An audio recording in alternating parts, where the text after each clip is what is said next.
Carl BILDT, thank you very much for being with us on WPC TV. You are the Swedish Foreign Minister and a former Swedish Prime Minister, and a rather successful one if I remember correctly.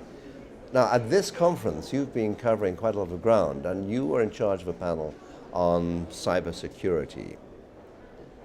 How big a threat is cyber terrorism, or if you like, cyber warfare? Well, I think all issues connected with the net. We are moving into a hyper-connected world. Everything is going to be connected to everything. We are going to be dependent, be that our economic growth, be that our security, is going to be connected to the security and stability and freedom of the net. So these issues are huge. And opportunities are enormous, but dangers are there, and we need to be aware of it. Now the dangers obviously of cyber terrorism, of hacking and so on, I think everybody accepts that there. But is there also a rather different danger, the digital divide? Is it between countries, between... I think the digital divide is often discussed in terms of countries, that sort of Africa versus Europe, to put in those terms.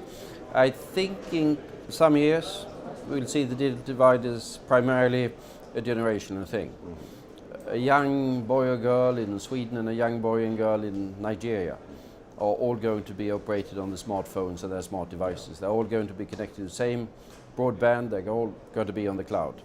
So it's going to be, while the older generation in Sweden or Nigeria are going to stare in amazement and disbelief at what their children and grandchildren are doing. But does this mean that the young are going to rule the world? Isn't that a sort of rather frightening prospect? Well, the young are always going to rule the world. That's nothing new. At some point in time they're going to take over. Yes, but they will rule the world once they get older. But I mean, you're saying they're going to rule the world when they're young. Inexperienced, well, not necessarily rule it, but of course the young are going to be in command of the economy to a large extent. Because the growing internet economy, or the growing impact on the net, on every sector on the economy, is going to be dependent upon the ingenuity and innovative spirit that is sometimes happen to be there slightly more with young people than with older ones. I would hope that the wisdom of the older generation will still be in demand.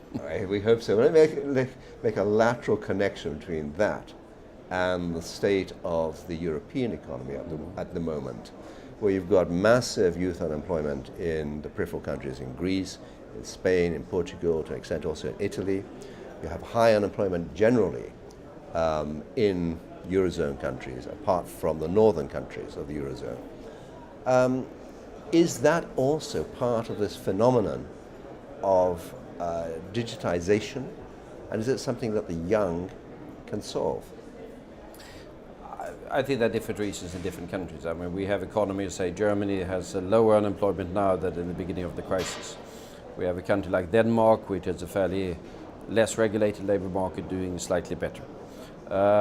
We have Spain, which has had an extremely regulated labor market that's coming out of legacies of the past, having great difficulties. All I think is starting to turn the corner. So there are a number of explanations for it. But I think you're right in pointing at the opportunity that is there in the new net economy for young people, for entrepreneurship in the new economy. And we are starting to see that developing in certain... Look at Estonia, for example. 25 years ago, a republic in the Soviet Union, a decaying, grey, well, miserable place, which is now a sort of fairly vibrant economy in the new internet age. And that perhaps shows the way to the future.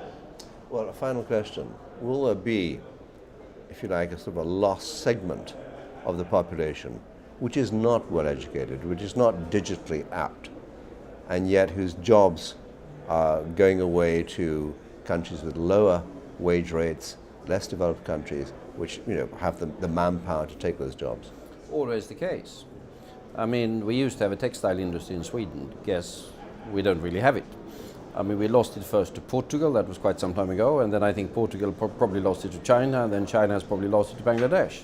That's the way it is. But what's happening, we see now in textile industry, take that example, we are getting back some of the higher end.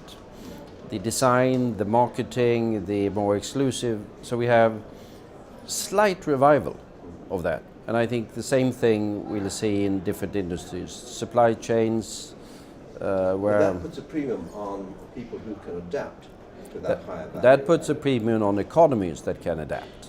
There are going to be different skill levels needed in every economy.